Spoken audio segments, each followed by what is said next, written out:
how to remove parental control on Google account. So that is what I'm going to show you guys in this super quick and easy tutorial. So let's get into it.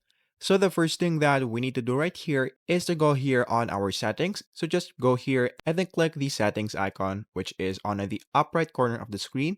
And then in this part, what we are going to do is to just scroll down until you see the Google services, which is right here. So click on that.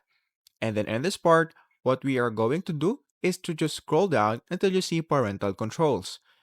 So in this part, it is under kids and family. So just click parental controls right here.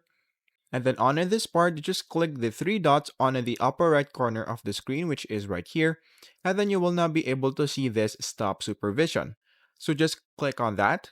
And then once you do that, you will now be able to see this warning. So what we're going to do is to just click I understand and then click stop supervision.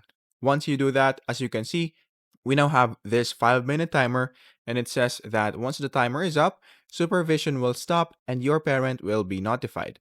So that is basically it. That is how easy it is. That is how to remove parental control on Google account.